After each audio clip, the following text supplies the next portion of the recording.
Congress looks to be almost as inept or maybe even more than Parliament. Hey everybody, how you doing today? Welcome to my channel. I spent most of today analyzing the Congressional hearing on the Trump attempted assassination. Yeah, I watched that whole thing. 4 hours and 30 minutes that I will never get back. You're welcome. In watching that, it struck me that none of those Congress people, well, maybe one or two, knew what they were doing, knew what to ask, and about 90% or more of what was said by the Congress people was merely political theater. They were standing on a soapbox. The amount of anti-gun rhetoric was just stupid. The amount of times that they spent making statements instead of actually asking questions was ridiculous. They've got the director of the Secret Service in front of them, and they spend the majority of their time making a political statement. It was stupid, just utterly stupid. They could have interviewed her for half an hour and gotten as much information as they needed. So putting the stupidity of Congress aside, let's talk about what she can say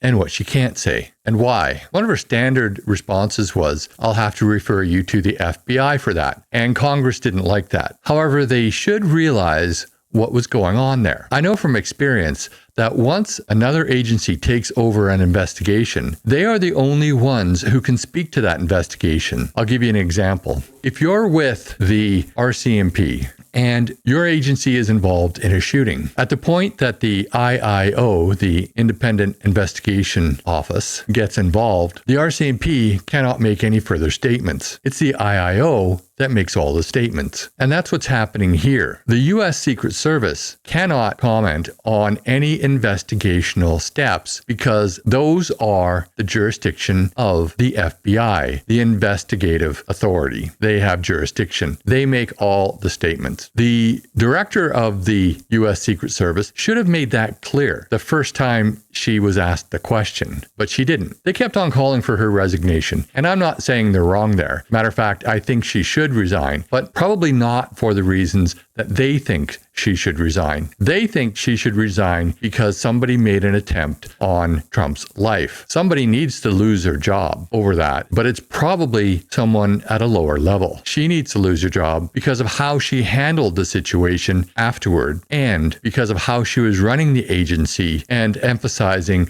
DEI hires. That's why she needs to lose her job. So who needs to lose her job? To answer that question, let's get back to what Congress should have asked. Some of these questions were brought up, but not directly and not sufficiently. Questions about how the shooter got on the roof and how many shots he fired, those are questions for the FBI. Questions about how the security plan was set up was questions for the Secret Service. They did ask if anybody had been fired. Well, that's kind of a stupid question because it's too early to fire anybody before the administrative review. She called it something else, I can't remember, but it's essentially an administrative review. That's when you look at what happened and you evaluate why it happened and how to prevent it from happening again. The questions that should have been asked are, who was responsible for signing off on the security plan? They asked that. She didn't give a satisfactory answer. The question of who did the advance was another question that should have been asked. They didn't ask that. Was the special agent in charge of the detail? Was the special agent in charge of the site, so the site commander? And was the special agent in charge of the advanced recalled to Washington? Have they been put on administrative duties or modified duties or administrative leave? Have you questioned them thoroughly? And are their responses satisfactory? In my opinion, their responses can't be satisfactory because the president got shot. So how many people need to be recalled to Washington? Definitely the site commander and definitely the person who is in charge of the advance. They need to answer questions about why there wasn't assets on top of that building. But that was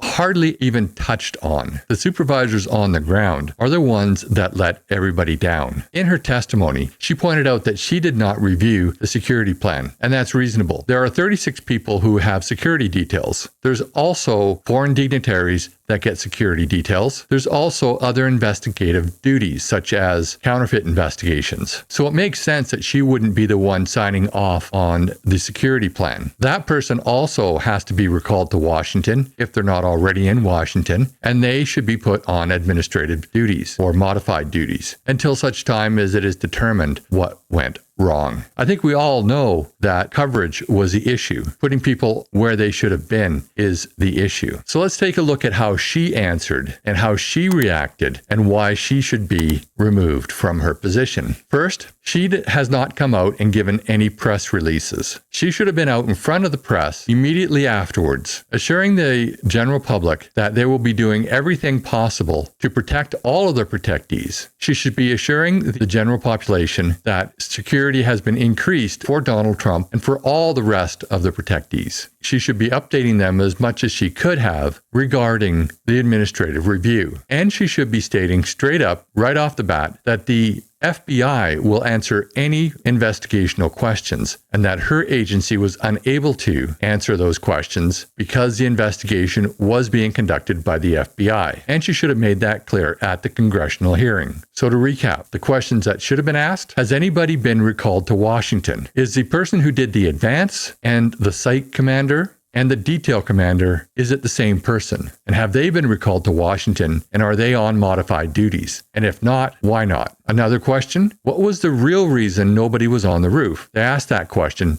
They did not get a satisfactory answer, in my opinion. They kept on asking questions that she couldn't answer because of the ongoing investigation, because it was the FBI jurisdiction to answer those questions, and they just didn't know what questions to really ask. So her ineptitude in dealing with the aftermath of this tragic event was exposed, but also the ineptitude of Congress. These people have no clue. They don't know what to ask, and they don't know what to focus on, and they don't know who to ask. They should be subpoenaing the FBI to testify. Her role in it was fairly limited. She did not approve the plan. That person needs to be subpoenaed. And she did not make the plan. That person needs to be subpoenaed. And she did not execute the plan. That person needs to be subpoenaed. And when you have a congressional hearing like this, why waste almost 4 hours asking stupid questions and making stupid statements and getting overly emotional? That doesn't help anybody. They kept on bringing up gun control and the AR-15 and AR-15 control. That was just ridiculous. It was politically motivated, and they're using this to drive